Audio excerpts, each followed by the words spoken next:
Today we're going to have a look at Holloway Road. It's a Piccadilly line station that lies between Arsenal and Caledonian Road in North London.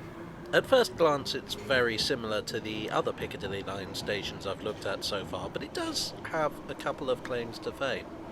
It was first planned in 1899 by a company called the Great Northern and Strand Railway, one of many proposals for underground railways that appeared in the 1890s following the success of the City and South London Railway, the first deep-level underground line. The Great Northern and Strand was bought out in 1901 by ne'er-do-well transport tycoon Charles Tyson Yerkes, who merged it with another proposal, the Piccadilly and Brompton Railway. The new company was known by the unwieldy title of the Great Northern Piccadilly and Brompton Railway. Holloway Road was part of the first section of the railway to open on the 15th of December 1906. It sits next to the main line out of King's Cross, but it has no connection to it. That being said, there was a mainline station called Holloway and Caledonian Road here until 1915, but that is another story. Holloway Road Underground Station has many of the same design features that we see elsewhere on Yerkes tube lines. It has a frontage designed by the short-lived but beloved architect Leslie Green. At platform level, it incorporates a unique tiling pattern. The ticket hall is very Art Nouveau in its styling, and it's actually the only Leslie Green station to retain its original ticket windows. There are similar ones at Edgware Road, but they're replicas. Like the other Piccadilly line stations, Holloway Road was intended to be served by lifts. However, while 2 lift shafts were built, only 1 lift was put into use. The other was used for a curious experiment.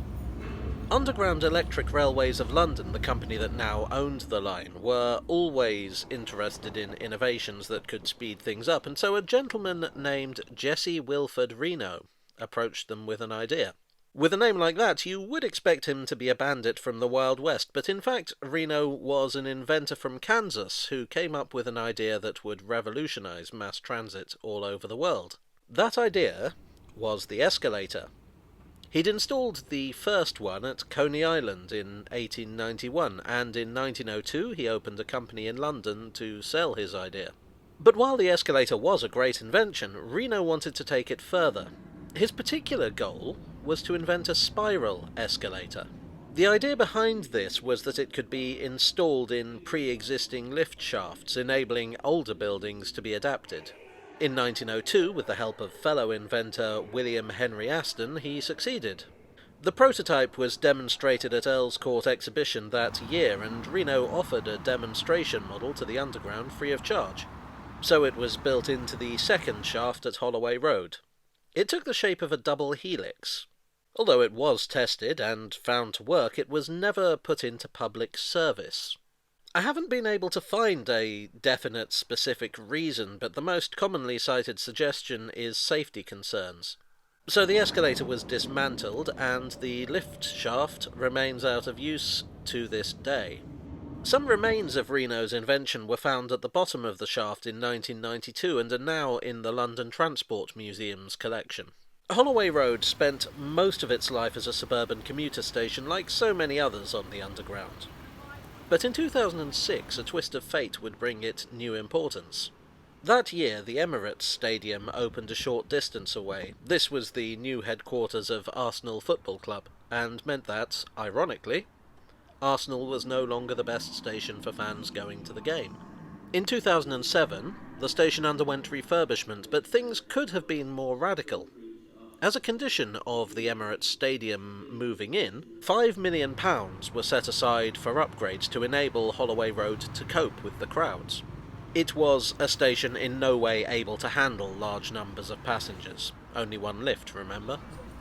If it was going to be able to deal with the tens of thousands of spectators on match days, it would need escalators installing, which in turn would have necessitated a total rebuild, and £5 million would barely make a dent. Try £60 million instead.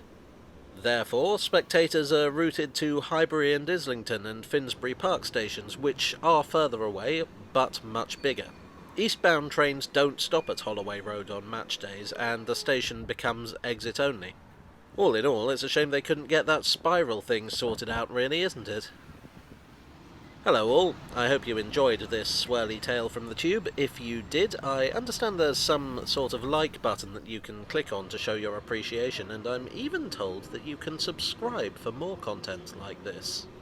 As always, thanks to the kind donors on Ko-fi and Patreon, you are the flexible pallet coupling to my prototype escalator. I came across quite a bit more about Reno and his inventions, and to be honest, I really would have liked to talk about them here, but it would have taken the video off in a whole irrelevant direction. I'm thinking instead that Reno will get his own video at some point in the future, so do keep an eye out for that. And I'll see you all again very soon for another tale from the tube.